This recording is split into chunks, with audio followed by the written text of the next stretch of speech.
네, 우리 수고해주신 장효미 부회장님께 다시 한번 큰 박수 부탁드립니다. 감사합니다. 아유, 다들 불빛 켜는 모습을 보면서 오늘의 자리가 서로에게 좀 새로운 시작을 격려하고 위로하는 자리가 되겠다는 생각이 들었습니다. 네, 다음은 K개별화 특강입니다. 오늘 이 자리에 모신 정주영 교수님은 건양대학교 특수교육과 교수님으로서 개별화 교육계획 수립, 운영을 위한 현장성 강화 연구를 수행하며 학교 현장에서 실제로 적용 가능한 특수교육 모델을 연구해 오신 분입니다. 현장 선생님들을 위한 실천 중심, 현장 친화적 연구를 해주시는 정주영 교수님을 모시겠습니다. 큰 박수로 환영해 주시기 바랍니다.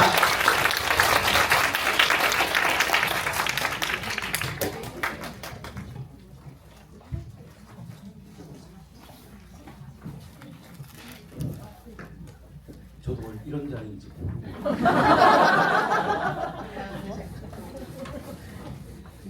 저는 MBTI 하면 F가 요만한 F를 가지고 있는 사람이라 이런 자리에 오면 굉장히 당황스러워요. 감성적이지 않은 사람이라 콘서트 가면 제리 자리에 가서 가만히 서서 그냥 보는 사람, 그런 사람이기 때문에, 그리고 콘서트는 안 갑니다. 집에서 보는 게 편해요.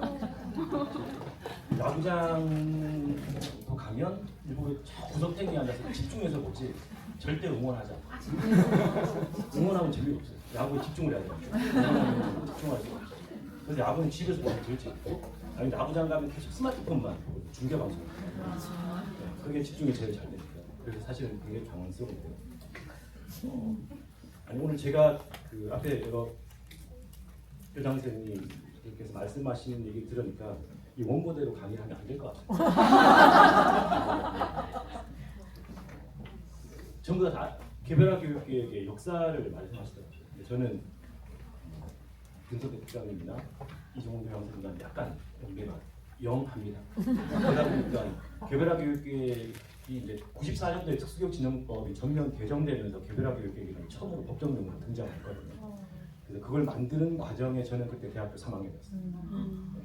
군대 갔다 와서 93년도 대학교 3학년 때 연동성당에서 천막에서 단식을 하면서 농성을 했던 기억이 납니다. 이걸 관철시키고 단식하고 12월 1월 달에 엄청 추웠거든요. 그래서 치고뽕 깔고 비닐 덮고 그렇게 천막 치고, 그게 대학교 3학년 때였고, 대학교 4학년 때 그 법 때문에 만났던 분들이 나중에 보니까 민주노총 위원장도 됐고요. 이렇게 됐고, 그때 그 법을 도와줬던 분들이요. 그래서 시민단체 그분들이 계셨어요. 그리고 이제 95년도에 처음으로 이제 IP가 등장을 했는데, 그래서 IP는 교과서 안에만 있던 거였습니다. 사실 교과서 안에만 있던 거였고요. 그 IP란 게 교과서 안에만 있던 IP가 그 법을 통해서 처음으로 나왔을 때, 아까 이종규 선생님 예전에 만들었던 거 여러분들 같이 봤지만, 저는 IP를 94년도 교생 나가서 처음 짜봤거든요. 그때 이제 교생 나갔을 때는 아직 법에서 IP를 짜지 않는데, 제가 나갔던 학교가 IP를 처음으로 한번 짜보자라고 선생님들이 의욕적으로 하셔가지고 교생들한테 IP를 짜라고 했어요. 그래서 보름 동안 IP를 짰습니다. 가서 2주 동안 IP만 짜라는 거예요. 2주 동안. 근데 IP만 짜는 게 아니고 3일째부터 수업을 시작했거든요. 그래서 2주차부터는 수업 전체를 다 해요. 제가 5학년을 맡았으니까 6교시 수업도 있는데 그 수업 다 하라고. 그래서 제가 교생 4주 동안 하루 빼놓고 밤 12시에는 퇴근 못했습니다. 그래서 마지막 주에는 일주일 그때 6일이죠, 토요일까지. 6일 중에서 5일을 숙직실을 잤습니다. 숙직실 교생들 집에를 갈 수가 없었어요. 제가 그 학교를 얘기하면 그 학교 디스가 될 것 같아서. 그래서 그때 굉장히 이제 그때 계셨던 교장교감생들은 다 하셨죠. 하셨는데 나중에 제가 교수 되고 그때 교감생이 교장선생님 됐을 때 만나니까 기억하시더라고요. 그 첫 교생들을 다. 왜냐하면 맨날 새벽 2시, 3시까지 학교에 있던 교생들을. 왜냐하면 제가 교생 4주차 때는 집에를 가는 걸 포기했던 게, 집에 가면 30분 자고 와야 되고 1시간 자고 와야 되니까 차라리 학교에 자면 2시간 자겠고 3시간 자겠고. 그래서 기숙사 숙직실에서 총각생들하고 같이 자는 거예요. 왜냐면 총각생들도 IP 짜는 기간이 되니까 안 가세요. 학교에서 밤을 새시고 심지어 교실에 주무시고, 그게 IP가 처음으로 만들어졌던 94년, 95년도의 모습이었어요. 근데 그렇게 만들어졌던 그 모습이 어떻게 보면 열정이 가득 찬 거고요. 어떤 게 보면 어떻게 해야 될지 몰라서 다 헤매고 있던 시절이죠. 교과서에만 맞던 IP를 처음으로 구현하는 과정에서 굉장히 많은 혼선들이 있었습니다.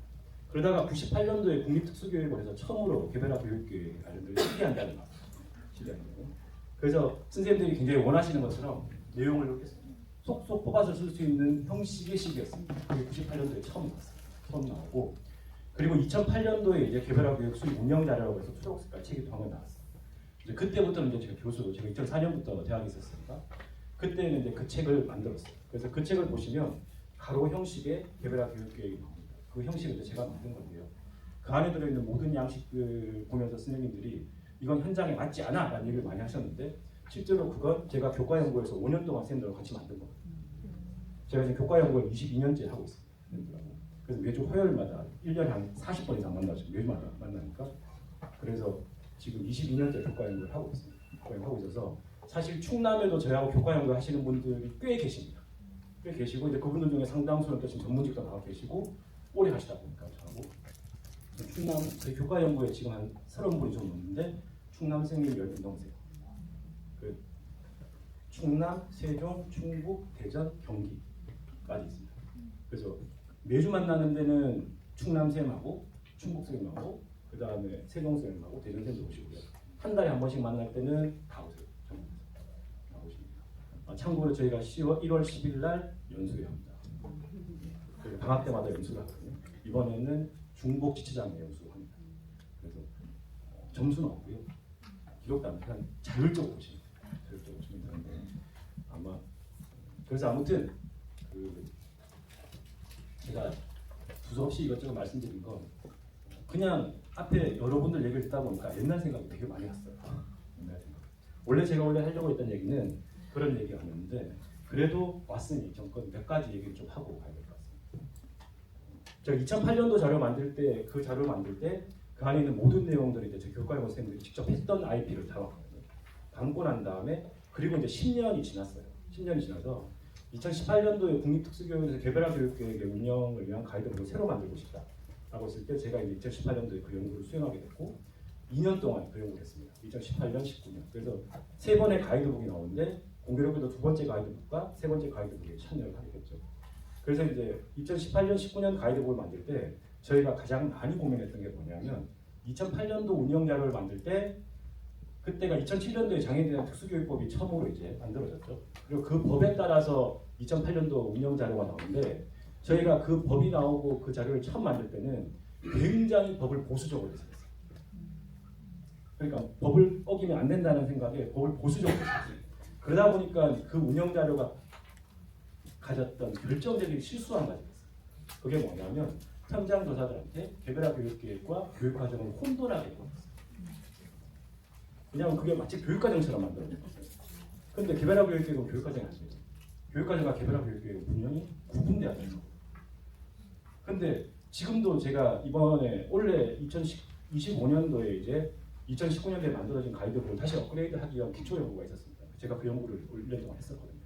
했는데 그래서 전국의 17개 시도에 있는 모든 교육청의 IP를 다 수집했어요. 특수학급, 특수학교, 유초, 중고를 수집했습니다. 수집을 했는데 아직도 특수학급에서는 교육과정처럼 개별화 교육계획을 수립하고 운영하는 경우들이 상당 부분 있었습니다. 상당 부분. 근데 그 얘기는 조금 제가 뒤에서 하겠지만 아무튼 그런 경우들이 있었어요. 그래서 2018년도, 19년도 만들 때는 이제 그 고리를 한번 끊어보자 였습니다. 고리를 끊어보자.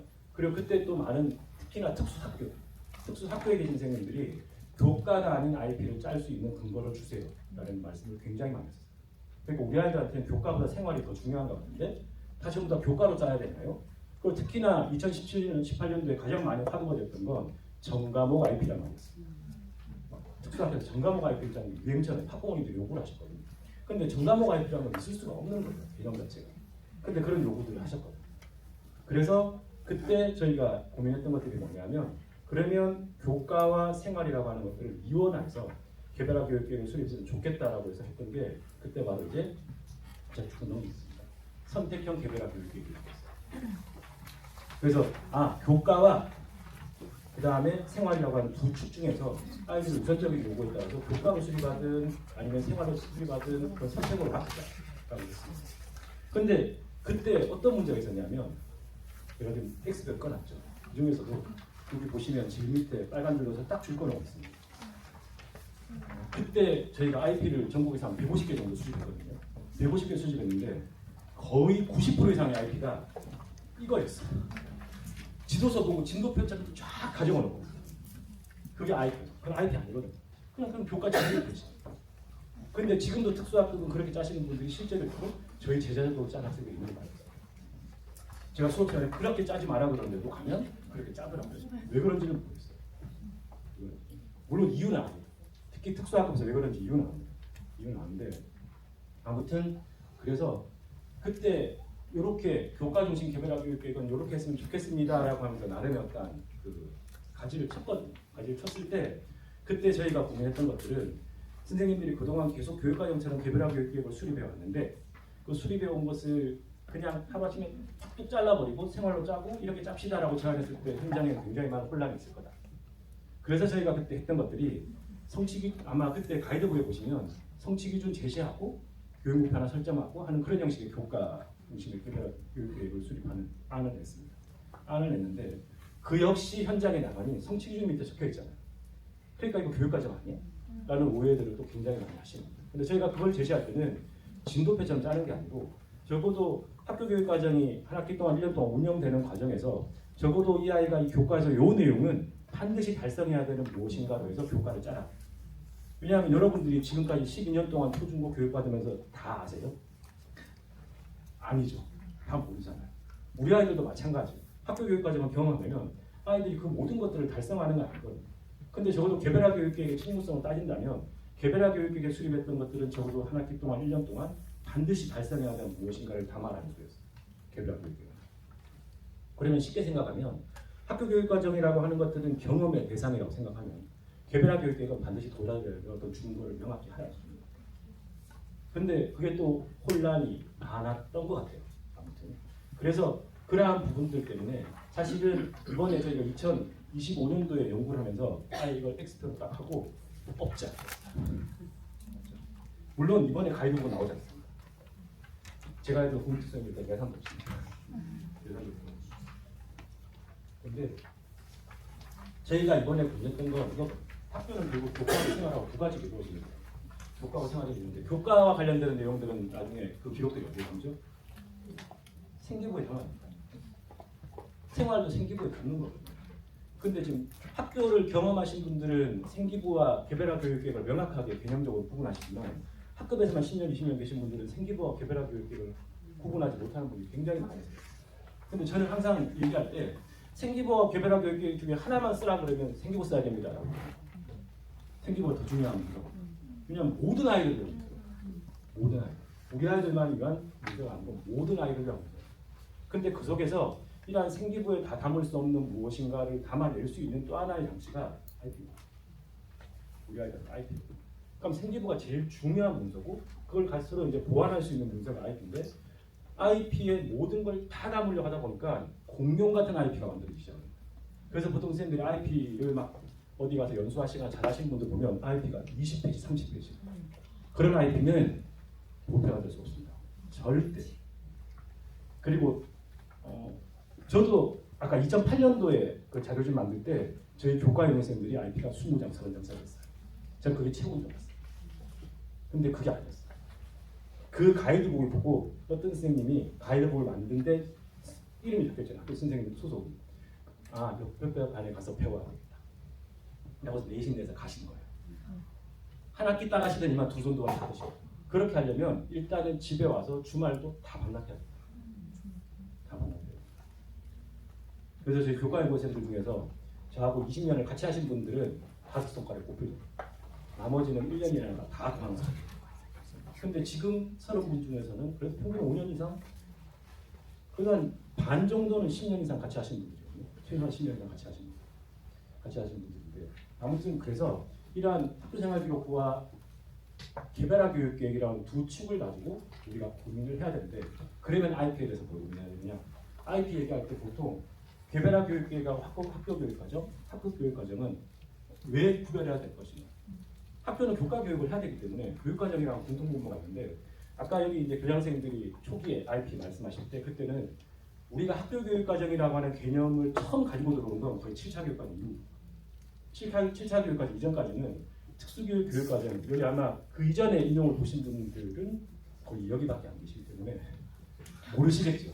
요만큼 얇은 책 지체 부자학교 교육 편성용 지체 정신파괴학교 교수 편용 10몇 페이지짜리 이런 얇은 거. 그러다가 7차 교육과정이 처음 들어오면서 우리가 교과목이라고 하는 체제가 생겼어요. 정식으로.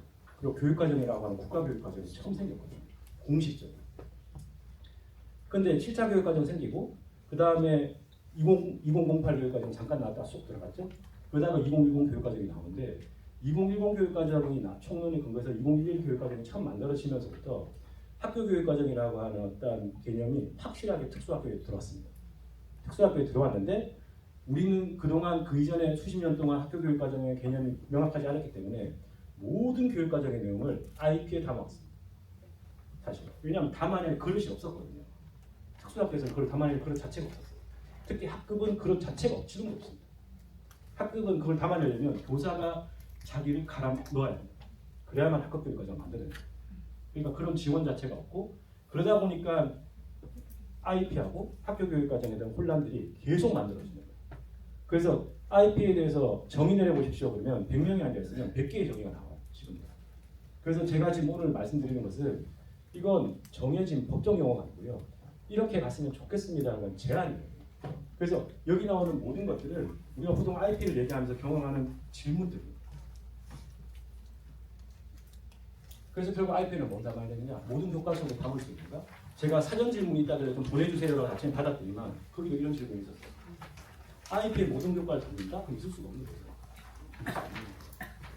내지는 아까 우리가 IP를 하면서 실제로 학생별로 설하던 교육 목표가 있고 교육 내용을 담은 개별화 교육 계획을 6명이고 7명이 합격해서 구현할 수 있을 것인가? 이런 고민들을 선생님들이 실제로 하세요. 근데 저걸 교육과정하고 자꾸 동일시하니까 저런 고민이 생깁니다. 교육과정하고 동일시하면 저런 고민이 생길 수가 없는데 교육과정하고 혼란이 생기면 저런 고민들이 계속 생길 수밖에 없는 거예요. 내지는 평가, 개별화 교육계획의 평가와 생기부 평가가 있어요. 지금 특수학교에서 교과 중심을 예전에 짜다 보면 어떤 일이 벌어지냐면 복부다. 생기부 평가를 그대로 복부돼서 IP에 붙이고 IP를 생기부에 붙이고 이런 상황이 벌어진다는 거예요. 이거 분명히 IP하고 개별화 교육계획하고 학교 교육 과정을 구분하지 못하기 때문에 생기는 문제입니다. 근데 그런 문제들이 지금 제가 알기로 상당 부분 특수학교에서 해소되고 있어요. 근데 아직도 그렇게 하는 학교들이 이번 조사에서도 보였거든요. 이번 조사. 그리고 또 하나, 이 부분은 제가 사전 질문에 드렸지만 제가 다 답변 드릴 수 있는 부분이 아니에요. 지원팀의 문제는 법이 해결해야 되고 제도가 해결해야 되고 그게 해결되기 전에는 교사가 자기를 갈아넣어야 돼요.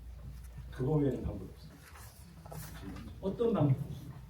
그래서 지금 장애인생활 특수교육법에서는 개별화 교육과 관련되는 내용들을 대강화해서 다루죠.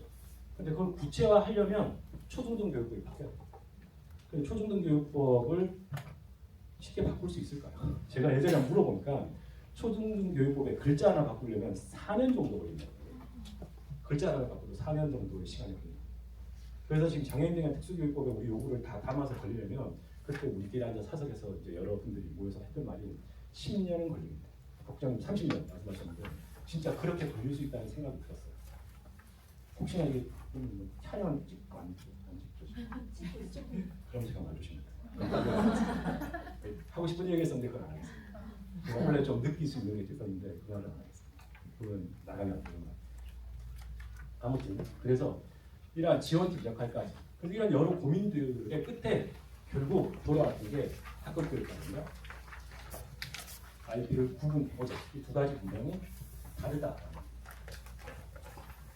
학급 교육과정은 보통 해당 학년 교육과정에 따라서 만들어지는데 지금 일반 초중등학교에 있으면은 그 학교의 편제와 실수를 따르게 되면 결국은 초등학교, 중학교, 고등학교 교육과정 그냥 공통교육과정이나 선택중심교육과정을 써야 되는 상황이란 말이에요. 써야 되는 상황인데 그러한 내용을 그대로 쓸 수 없을 경우들이 많죠. 특히나 중학교까지는 선생님들이 한번 해보면 하겠습니다. 그러면 고등학교 선택 중심 교육까지 넘어가면 교과목 자체의 내용 자체가 과연 이게 타당한가 싶은 내용들이 굉장히 많단 말이에요.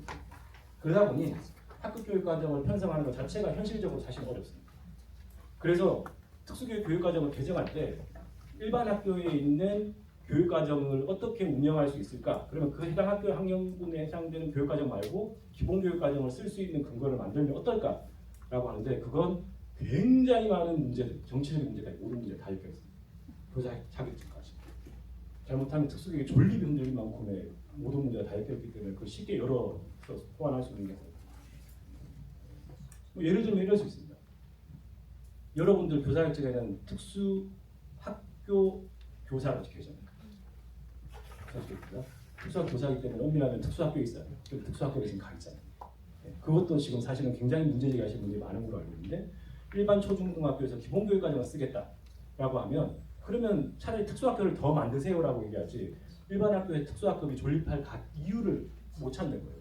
그러니까 쉽게 특수학급에서 기본교육과정을 쓸 수 있는 요구를 열어줄 수가 없는 상황이 현실적으로 그런 문제들이 분명히 있습니다. 근데 2022 교육과정을 만드는 과정에서 특수학급생들이 그런 요구를 굉장히 많이 하셨거든요. 여러 달라. 그래서 조금 더 늘어났던 게 뭐죠? 교과서까지 쓰게 해주겠다. 그 전까지는 보완자료까지 쓰겠지만 이제 교과서까지 쓰게 해주겠다죠.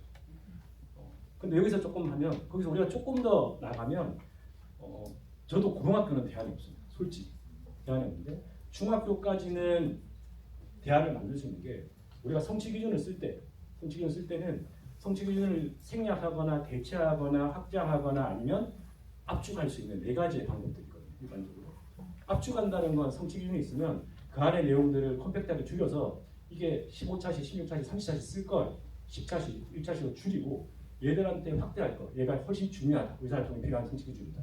그럼 그건 한 30차시, 50차시로 늘렸습니다. 그럼 확대하는 거예요. 재고사 때. 근데 가끔 생략한다 그러면 성취 기준을 지운다고 생각하시는데 절대 지우면 안 돼요. 성취 기준을 지우는 게 아니고 성취 기준 안에 들어있는 여러 요소가 있으면 그 요소 중에서 몇 가지를 버린다고 해요. 그걸 생략한다 소리예요.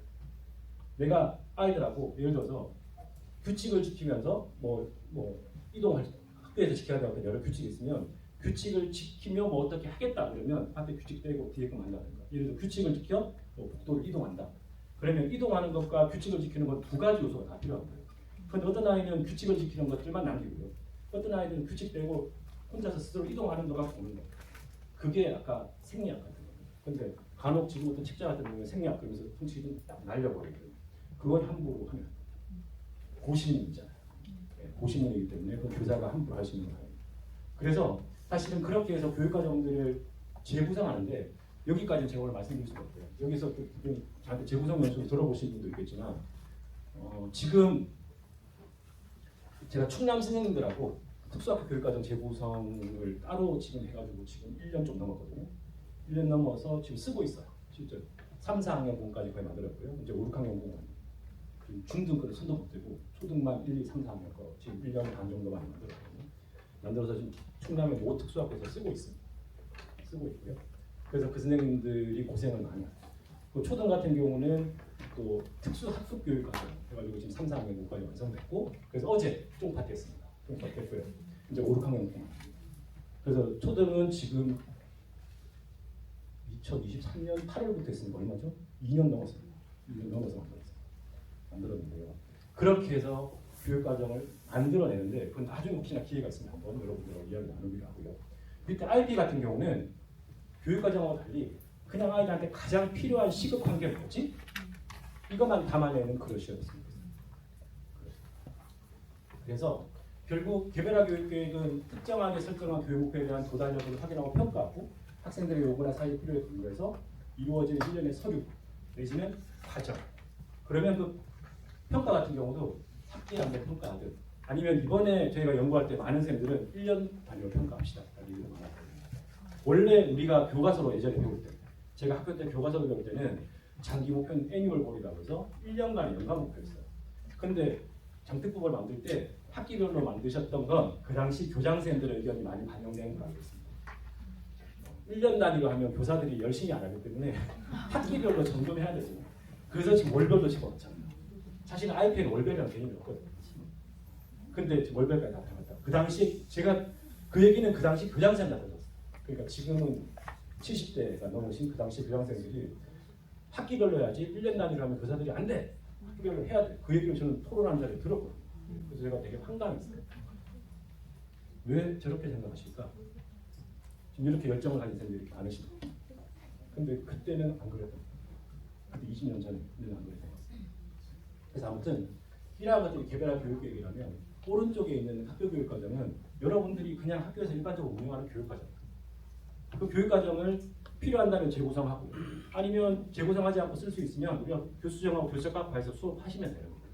이 두 가지를 이원화시키면 돼요. 그래서 결국 개별화 교육계획하고 제가 몇 시에 시작했죠? 5분만. 개별화 교육계획과 학교 교육 과정을 연계하는 게 그럼 뭐냐?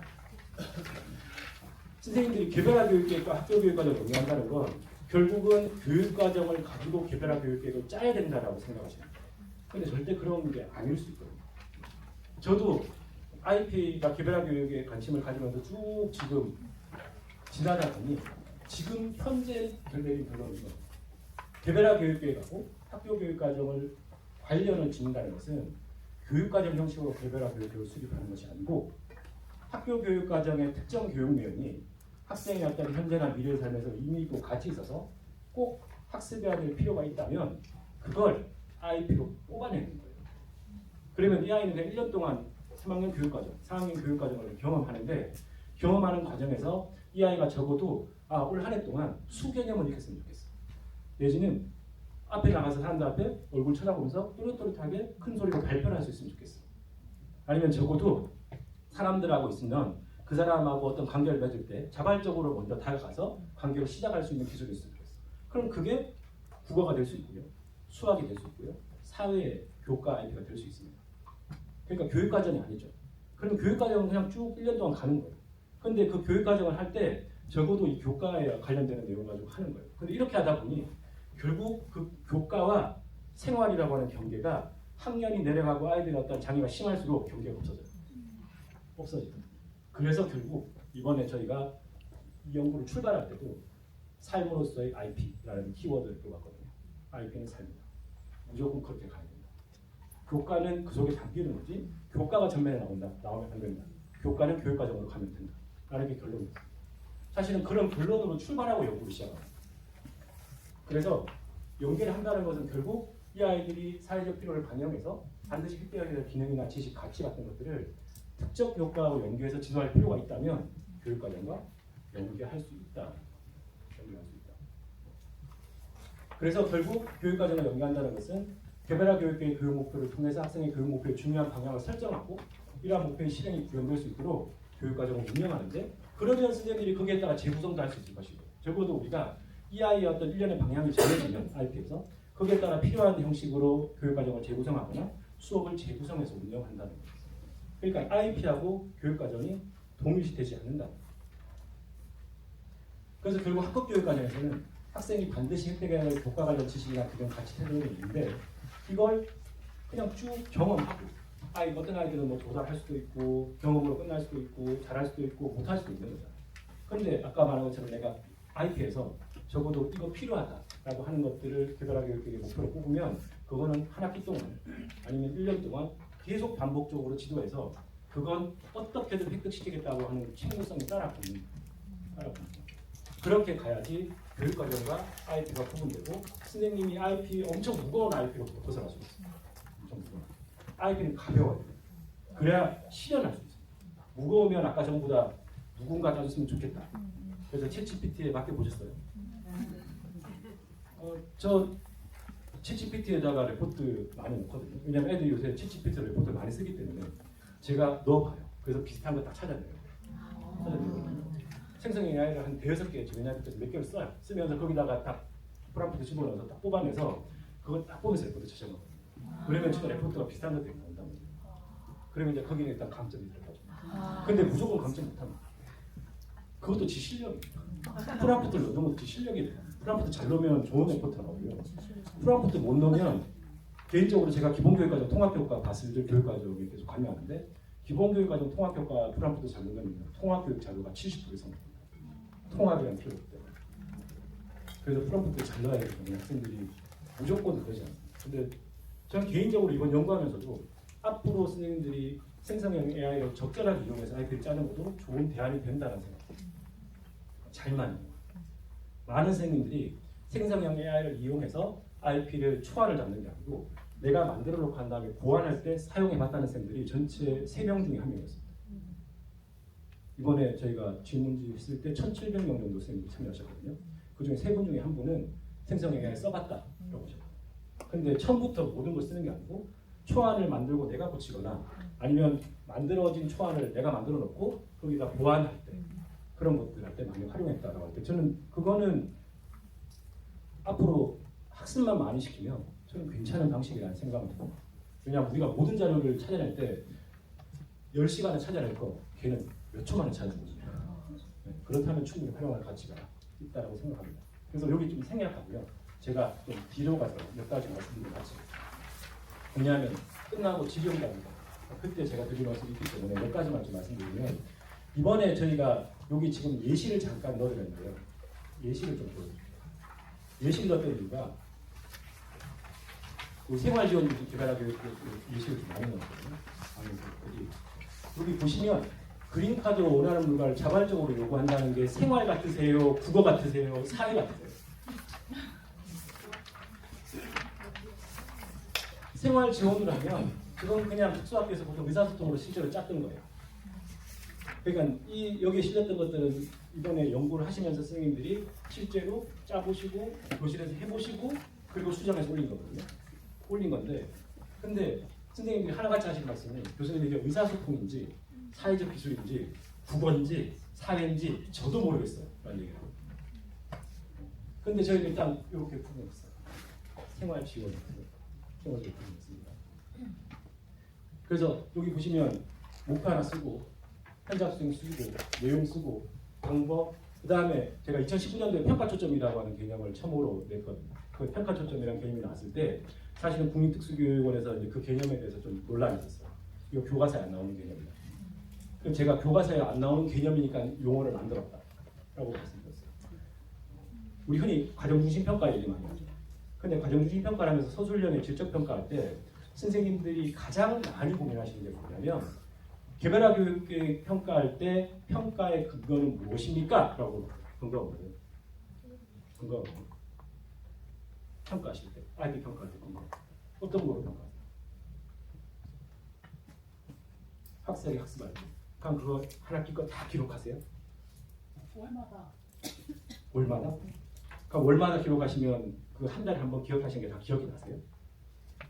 30일치를 하루에 기록하시는 기록이 나는 생각입니다. 제가 그걸 여쭤보는 게 뭐냐면 제가 경험적으로 많은 선생님들 만났을 때 IB 평가를 할 때 평가 시즌이 되죠. 지금. 그러면 걔가 이거 할 수 있나? 어떻게 하는 이렇게 평가하시는 분이 10명 중에 7, 8명 있어요. 제가 경험적으로 말해서 어떠한 자료가 없으세요. 내 기억이 어져요. 기억. 그러면 그래서 선생님들이 또 여쭤보면 그러면 그렇게 평가한 걸 한 다음에 선생님들은 그 평가 결과를 스스로 믿으세요? 그러면 선생님들 스스로가 이거라고 하세요. 근데 그렇게 평가가 이루어진다는 게 어떤 조사에 의해서는 97%가 나왔어요.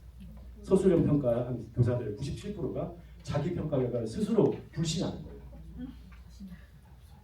그래서 이제 제가 그때 평가 초점이라고 하는 기능을 만들었던 게 뭐냐면 적어도 서술 평가할 때 교육 목표나 성취 기준이 있으면 그 성취 기준에서 내가 적어도 한 학기 동안 1년 동안 중점적으로 가르치고 확인하고 싶은 것들을 미리 뽑아내는 거예요.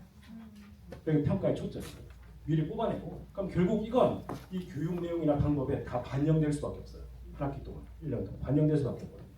그리고 나중에 내가 이렇게 서술형에 평가할 때는 이거 중심으로 써요. 아이가 이러한 초점을 어떤 식으로 경험했는지에 대한 그 변화 과정을 이야기식으로 쓴단 말이에요. 그러면 적어도 타당도와 신뢰도를 확보할 수 있겠다. 그래서 초점이라는 개념을 만들었고 그래서 이번에도 초점에 따라서 이러한 샘플들을 만들었습니다. 다만 이번에 샘플을 만들면서 하나 주안점 얻었던 건 이겁니다. 그 바로 뒤에 회의록이 있거든요. 회의록.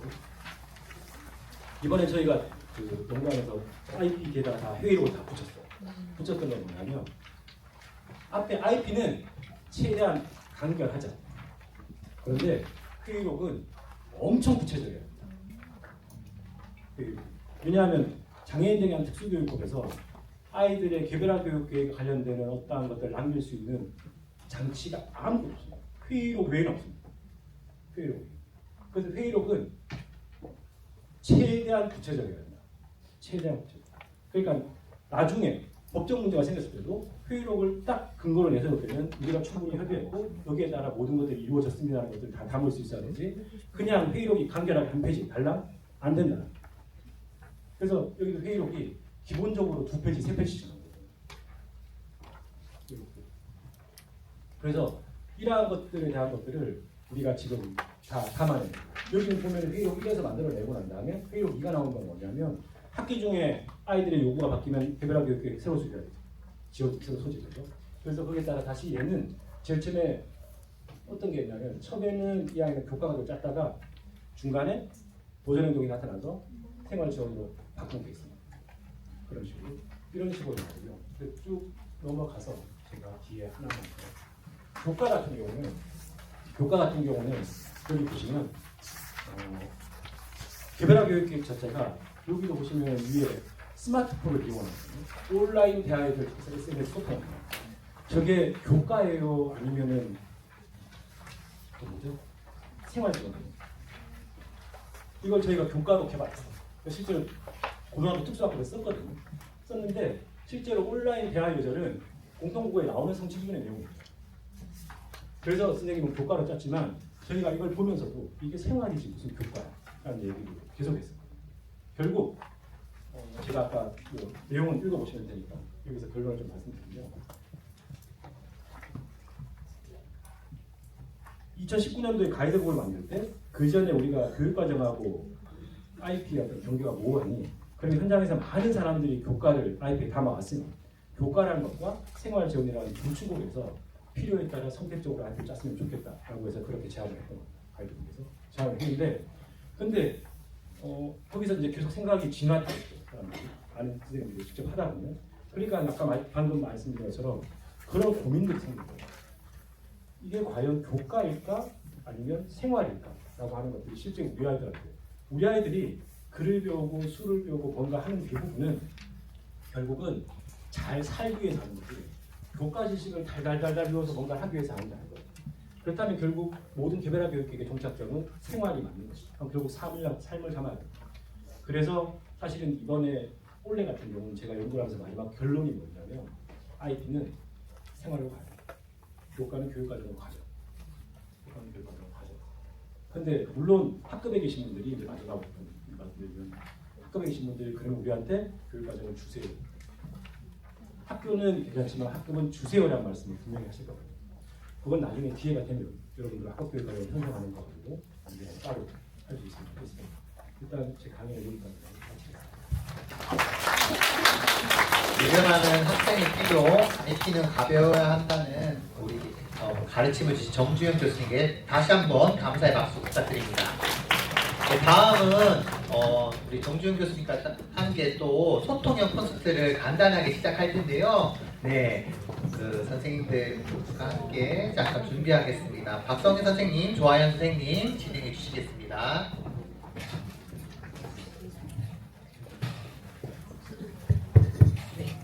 시간이 많이 가서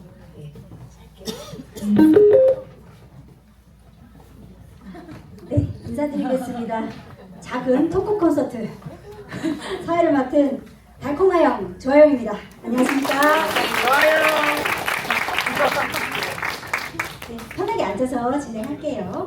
저도 다리가 짧아가지고 저는 여기에 걸터 앉으라고 하길래 이게 서지더라고요. 그래서 올라가야 될 것 같아요.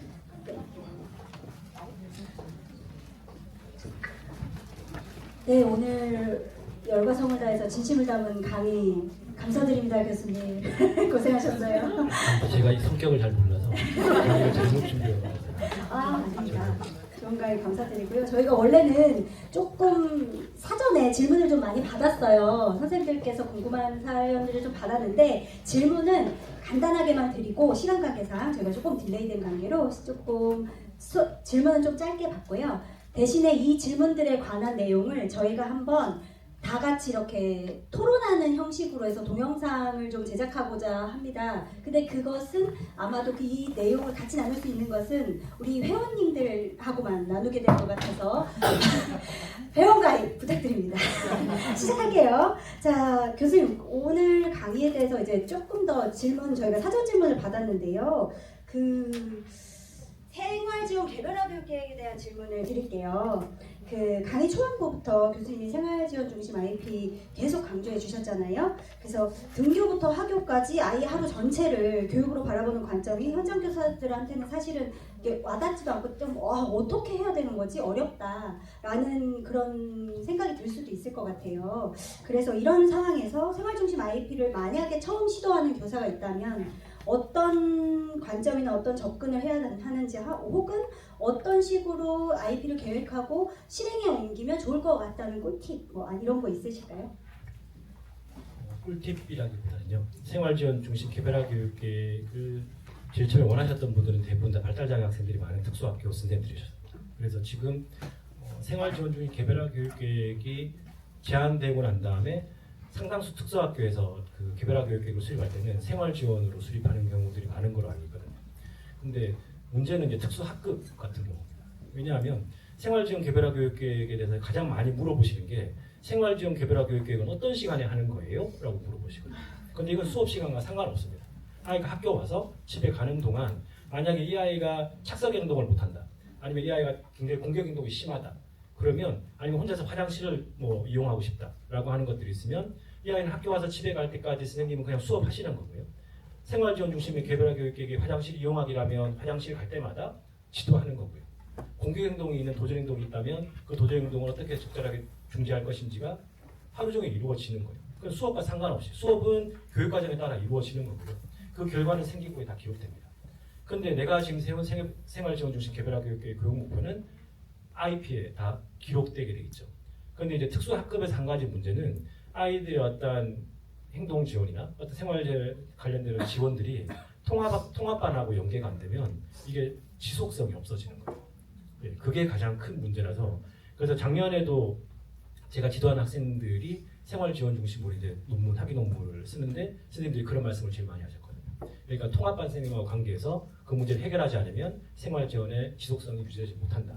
그래서 그런 부분들은 당장 저희가 해결할 수 있는 부분이 아니고 사실은 지금 현재로는 저도 꿀팁이 없어요. 선생님의 발품이거든요. 왜냐하면 이 아이가 특수학급에 오면 선생님의 어떠한 집중적인 어떠한 지도나 관리를 받게 되면 만약에 도전행동이 많이 주는데 통합반 가서 아무도 관심 없으면 그게 다시 늘어날 수도 있고 그러면 선생님하고 어떤 중재의 일관성을 가지려면 그런 협력이 아까 그래서 개별화 교육 지원팀의 역할이 되게 중요하고요. 내지는 그러한 것들이 실제로 이루어지려면 개별화 교육 지원팀뿐만 아니고 이제 2022 교육과정 개정 과정에서는 아이들의 교육과정, 특수학급 아이들의 교육과정은 학교 교육과정위원회에서 다 심의를 받도록 되어 있죠. 그럼 내지는 그 아이들의 평가, 특히나 중고등학교에서 평가 조정과 관련되는 것들은 학업성적관리위원회에서 미리 다 검토하고 규정을 명시하게 되어 있단 말이에요. 근데 그동안 그게 2022 이전까지는 명시되지 않았기 때문에 학교에서 그런 것들이 별로 중요하지 않았어요. 그런데 그게 분명히 명시되는 과정에서 실제로 지원팀의 역할이 강조되면 저는 생활지원의 연관성도 그 속에서 지원팀의 협의 과정에서 다 담아낼 수 있다고 생각을 합니다. 네, 좋은 말씀 감사합니다. 결국에는 생활지원 개별화 교육 계획이 자리 잡기 위해서는 개별화 지원팀이 형식적으로 운영돼서는 안 되고 그 기능이 굉장히 강화돼야 된다. 그리고 이제 통합반하고의 연계가 어쩔 수 없다. 이거는 매우 중요하다라고 말씀해 주신 것 같은데요. 두 번째 질문은 우리 박상 회장님께서 해주시죠. 네, 두 번째 마지막 질문을 드리도록 하겠습니다. 저희가 사실 사전 질문지를 준비를 했는데 거의 다 말씀을 해주셔가지고요. 아까 말씀하신 것 중에서 제가 좀 질문을 드리고 싶은 게 있는데 저도 특수학급에 있었지만 아까 교육과정을 재구성할 때 생리학의 부분에 대해서 언급을 해주셨는데 실제로 이제 일반 교육과정을 재구성해서 수업을 진행할 때 그 재구성한 그 성취 기준을 사실 다 다루기도 진짜 어렵거든요. 현실적으로요. 그래서 그 성취 기준 자체에서만 생각이 아니라 실제적으로는 전 선생님들한테는 몇 개의 중요한 단어를 좀 뽑아서 통합해서 하는 그 안으로 과감하게 생략하기도 하는데 이거를 진짜 현실적으로는 다 일반 교육과정의 재구성해서 하기가 어려운데 그 부분에 대해서 좀 어떻게 생각하세요? 제가 영상을 찍고 안 찍고에 따라 답이 달라질 것 같아요. 아 지금 저희 영상은 어디 송출하지는 않습니다. 네, 자를 수 있습니다. 그러면 네네네. 왜냐하면 그 선생님들이 교과 중심 개별화 교육계획과 학급 교육 과정을 혼돈하시면 IP 내 모든 내용을 담아야 된다고 생각하시면 IP가 무거워집니다. 그래서 여러분들이 아마 학교에서 보시면 생기부의 평가는 요만큼이거든요. 근데 IP 평가는 이만큼이에요. 왜냐하면 쌤들이 모든 성취 기준이나 교육 목표를 다 담고 계시기 때문에. 그런데 아까 말씀드린 것처럼 적어도 한 학기 동안 이 아이가 만약 교과 중심으로 개별 교육을 운영할 때 하나는 꼭 해야 되겠다라고 한다면, 만약에 아까 말씀드린 것처럼 뭐 아이가 수개념을 익히든 발표를 하든 아니면 책을 소리내어 크게 읽을 수 있든 그러한 것들은 하겠다라고 하면 그거는 IP에 가볍게 들어가는 거고요. 나머지는 교육과정에서 다루실 때 아까 제가 강의 때 잠깐 말씀드렸지만 우리가 교육과정을 경험한다고 해서 모든 것들을 다 획득하는 게 아니잖아요. 하지만 그걸 다 아이들이 한 번은 경험하고 가는 것들이거든요. 그럼 저는 경험의 대상이라면 고등학교 학생들이 미적이 나오는데 미적분은 어떻게 하겠습니까? 그랬지만 학급 내에서 아이들이 점심시간이나 쉬는 시간에 같이 간식을 나눠 먹고 친구들하고 어떤 활동을 할 때 시간을 분배하고 하는 것들은 미분의 출발이거든요. 미분적분 출발이거든요. 그럼 선생님들이 그걸 생활 속에서 기본 개념을 어떻게 녹여내느냐에 따라서 저는 교과에서 다룬 성취 기준을 버리지 않고 재구성할 수 있다라고 보는 겁니다. 그런데 다만 그 아이디어는 우리가 가지고 있는 교과 지식이 사실은 부족하기 때문에 쉽지 않은 거예요. 그러니까 제가 그 초등 중심으로 지금 교육과정 재구성을 한 20년째 쌤들하고 하는데 중등은 선생님들이 잘 안 하시려고 해요.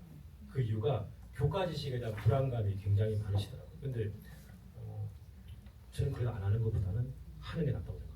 그래서 자꾸 시도하시다 보면 아까 저기 예시에 보면 실제로 아이가 특수교육 지원센터에서 이제 혼자 학교에서 지원센터를 대중교통을 이용해서 가는 IP가 있거든요.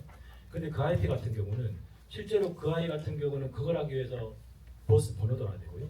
차를 타는 방법도 알아야 되고요. 제일 처음에 그 아이는 그 누르고 난 다음 내리는 것도 못했어요. 잡혀요. 근데 실제로 그걸 한 학기 동안 운영하면서 선생님이 깨달으셨던 건 뭐냐면 이 아이한테 꼭 중요한 교과 기술이 뭘까? 교과 기술.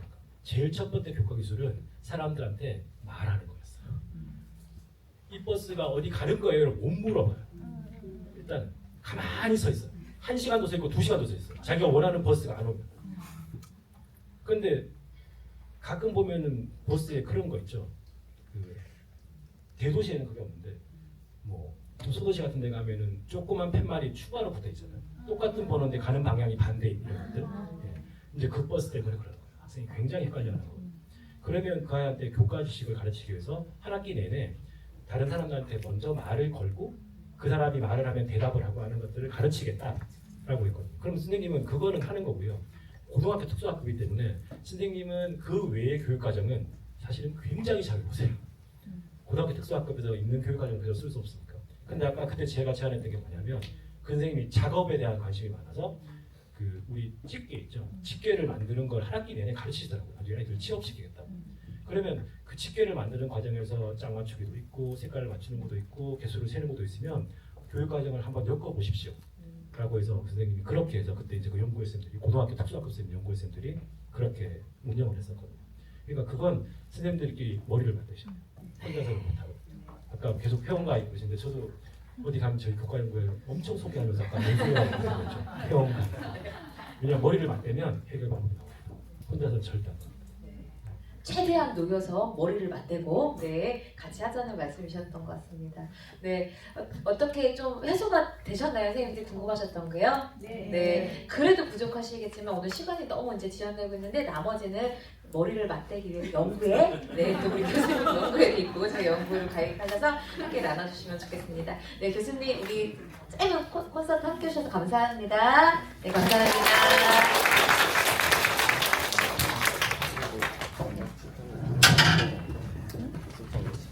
네, 선생님 저희가 듣고 있다 보니까 애플워치에서 일어날 시간이라고 뜨더라고요. 그래서 잠시 5분 정도 쉬었다가 다시 진행하도록 하겠습니다. 그러니까 지금 38분인데요. 한 45분쯤 다시 시작하겠습니다. 네.